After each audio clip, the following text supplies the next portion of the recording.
কৃষ্ণ আজি জন্মাষ্টমী হয় নহয় সেইটো কাৰণে সকলোৱে নিজৰ নিজৰ ঘৰত পায়স বনাব। মোৰ কিন্তু এতিয়াৰ পৰা পায়স খাবলৈ বৰ মন গৈছে, তাতে ভোকো লাগিছে। ব'লা নহ'লে আমি পায়স বিচাৰি যাওঁ। তুমি ঠিকেই কৈছা, আজি জন্মাষ্টমী উপলক্ষে সকলোৱে নিজৰ নিজৰ ঘৰত পায়স বনাব, পকা মিঠৈ বনাব, সকলোৱে জন্মাষ্টমী পালন কৰিব। এতিয়া তুমি কোৱাৰ কাৰণে মোৰো কিন্তু পায়স খাবলৈ বৰ মন কৰিছে। ব'লা আমি কাৰোবাৰ ঘৰত গৈ পায়স অলপ বিচাৰি চাওঁগৈ খাবলৈ।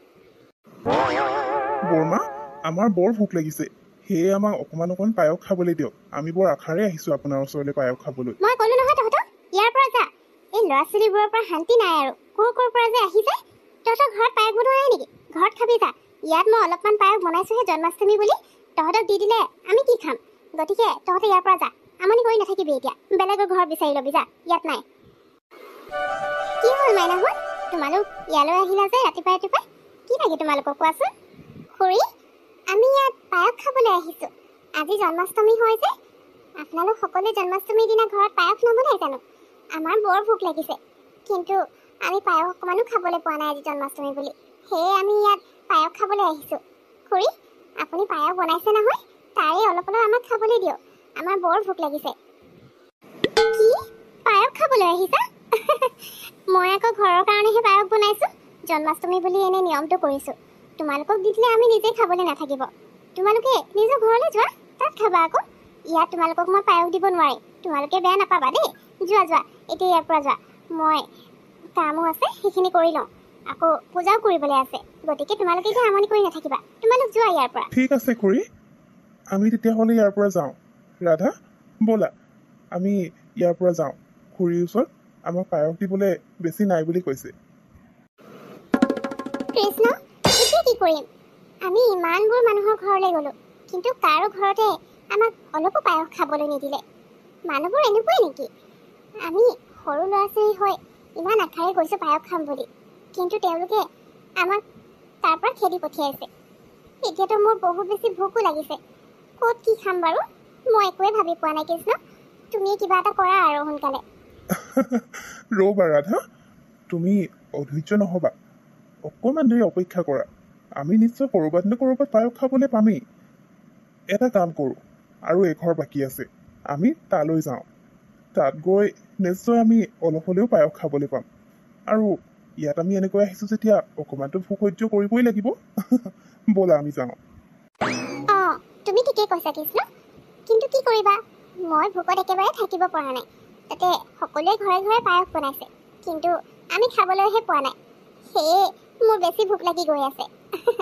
ঠিক আছে ব'লা, এতিয়া তাৰ ঘৰলৈ যাব আছে, আমি তালৈকে যাওঁ। ঠিক আছে, আমি যাওঁ ব'লা। আৰু ৰাধা, তুমি চিন্তা নকৰিবা, এইবাৰ আমি পায়স খাবলৈ পামেই। গতিকে এতিয়া আৰু আমি ভোকত থাকিব নালাগে। মাইনাহঁত, কি হ'ল? তোমালোকে ইয়ালৈ কিয় আহিছা? কি লাগে তোমালোকক কোৱাচোন? মা, আমি পায়স খাবলৈ আহিছোঁ। আজি জন্মাষ্টমী, কিন্তু আমি ক'তো পায়স খাবলৈ পোৱা নাই, তাতে আমাৰ ভোকো লাগিছে।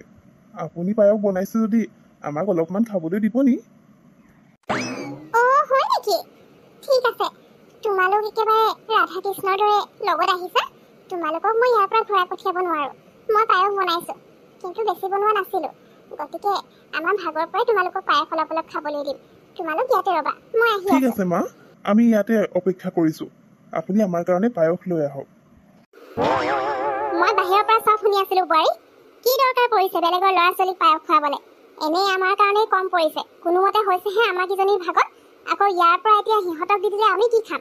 কোনো দৰকাৰ নাই সিহঁতক পায়স খুৱাবলৈ, সিহঁতে নিজৰ নিজৰ ঘৰত খাব। আকৌ এই ল'ৰা ছোৱালীবোৰো কম নহয়, ক'ৰ পৰা যে আহি যায়, নিজৰ ঘৰত খাবলৈ নাপায় নে কিয়ে জানো, লোকৰ ঘৰত বিচাৰি আহে। মা, এয়া আপুনি কেনেকৈ কৈছে? আজি জন্মাষ্টমীৰ দিনা সৰু সৰু ল'ৰা ছোৱালীকেইটা ইয়াত পায়স খাবলৈ বুলি আহিছে, এতিয়া সিহঁতক যদি পায়স নোখোৱাই তেনেকৈ পঠিয়াই দিওঁ, কথাটো ভাল হ'ব জানো? তাতে সিহঁত দুটা ইমান মৰম লগা, একেবাৰে ৰাধা কৃষ্ণৰ দৰে লগত আহিছে। এতিয়া কি ঠিক, ভগৱানে সিহঁতৰ ওপৰত ইয়াত পায়স খাবলৈ বুলিও আহিব পাৰে। গতিকে আপুনি তেনেকৈ খং নকৰিবচোন। আমাৰ ভাগৰ পৰা অলপ অলপ পায়স সিহঁতক খাব দিলে সিহঁতৰ মনটো ফূৰ্তি হৈ যাব, কিন্তু একেবাৰে নিদিয়াকৈ যদি পঠিয়াই দিওঁ সিহঁতে মনত আঘাত পাব মা। গতিকে আজি জন্মাষ্টমীৰ দিনা মই ইমান সৰু ল'ৰা ছোৱালীকেইটা তেনেকৈ পঠিয়াই দিব বিচৰা নাই। মা, তুমি মোৰ ভাগৰ পৰা পায়স অলপ লৈ পিনে সিহঁতক দি দিয়া।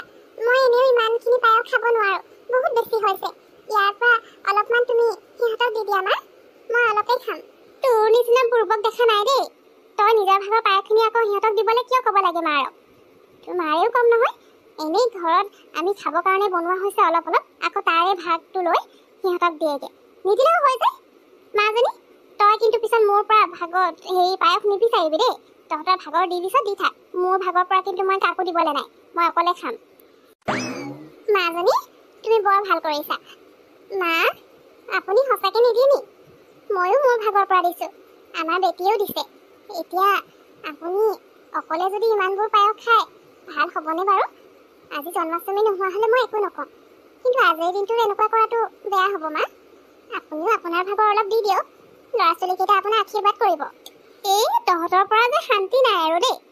হয় ল, মোৰ ভাগৰ পৰা আধা পায়স লৈ ল, সিহঁতক খাবলৈ দেগে। এতিয়া তহঁত দুজনীয়ে দিছ, মোৰ ভাগৰ যদি নিদি মই অকলে খাওঁ, পিছত কবি নহয় মায়ে অকলে অকলে ইমানখিনি পায়স খালে, তথাপিও অকণমান নিদিলে বুলি। সেয়ে ল, ইয়াৰ পৰাও আধা লৈ যা, সিহঁতক খাবলৈ দে। আৰু কিন্তু বিচাৰিলে নাই বুলি কবি, মই কিন্তু একেবাৰে নোখোৱাকৈ থাকিব নোৱাৰোঁ। লৈ যা। মা, আপুনি পায়সখিনি বৰ ধুনীয়াকৈ বনাইছিলে, আমাৰ খাই বৰ ভাল লাগিল। কিন্তু ইমান অলপমান পায়স খাই আমাৰ পেটেই নভৰিলে। পিছে মা, আপোনালোকে কি খাব এতিয়া? আপোনালোকেও পায়স খাই লওক। বোৱাৰী, দেখিছ ইহঁতৰ কথা? আমাৰ লগত আকৌ ধেমালি কৰিবলৈ লৈছে। আমাৰ ভাগৰ পায়সখিনিচোন তহঁতকে খাবলৈ দিলোঁ। এতিয়া তহঁতৰ পেট ভৰা নাই বুলি কৈছ, ভিতৰত আৰু পায়সো নাই দিবলৈ। এতিয়া তহঁতৰ কাৰণেই হোৱাগে নাই, আমি আকৌ ক'ৰ পৰা খাম নো? কি যে ধেমালিখন কৰিছে। তহঁতৰ খাই হ'ল যদি যা এতিয়া ইয়াৰ পৰা। মা, আপোনালোকে আজি জন্মাষ্টমীৰ দিনা আপোনালোকৰ ভাগৰ পায়স আমাক খাবলৈ দিলে। তেতিয়াহ'লে জন্মাষ্টমীৰ দিনা কৃষ্ণই নিজৰ ভাগৰ পায়সখিনি আপোনালোকক কিয় খাবলৈ নিদিব? নিশ্চয় দিব। আপোনালোকেও আজি পায়স খাবলৈ পাব। ইহঁতৰ কথা। ঘৰৰ ভিতৰত পায়স নাই এতিয়া। গোটেইবোৰচোন তহঁতকে খাবলৈ দিলোঁ। আমি আকৌ ক'ৰ পৰা পায়স খাবলৈ পাম? যা যা, তহঁতৰ খোৱা হ'ল যদি যা। আমি এতিয়া বেলেগ কিবাই বনাই খাব লাগিব আৰু। বোৱাৰী, এয়া কি দেখিছোঁ? ভগৱান কৃষ্ণ? বোৱাৰীটো ঠিকেই কৈছিলি। ভগৱানে কণ কণ ল'ৰা ছোৱালীৰ ৰূপ লৈ আমাৰ ঘৰলৈ জন্মাষ্টমী পায়স খাবলৈ আহিছিল। ইহঁতক মই পায়স নিদিলে মানে বৰ বেয়া কথা হ'ল হয়। প্ৰভু, আপোনালোকে আমাৰ ঘৰলৈ এনেকৈ অহাৰ কাৰণে বহুত বহুত ধন্যবাদ। মা, এয়ালো, এইখিনি মোৰ ভাগৰ পায়স আপোনালোকৰ কাৰণে দিছোঁ। আপোনালোকৰ ভাগৰখিনিতো আমিয়ে খালোঁ, এতিয়া এইখিনি আপোনালোকে খাব। মই কৈছিলোঁ নহয়, আজি জন্মাষ্টমীৰ দিনা মোক যেতিয়া নেকি আপোনালোকে নিজৰ পায়সখিনি খাবলৈ দিলে, আপোনালোকে নোখোৱাকৈ কিয় থাকিব? এয়ালো, এতিয়া আপোনালোক সকলোৱে এইখিনি পায়স খাব আৰু ওচৰৰ সকলোকে অলপ অলপ দি দিব। এতিয়া আমি আহিছোঁ। প্ৰভু, আপোনাৰ দৰ্শন পাই আমি ধন্য হৈ গ'লো। আজি জন্মাষ্টমীৰ দিনা আপোনালোক সাক্ষাৎ আমাৰ ইয়ালৈ আহিলে। আমি সঁচাকৈ ধন্য হৈ গ'লো। আপোনাৰ বহুত বহুত ধন্যবাদ।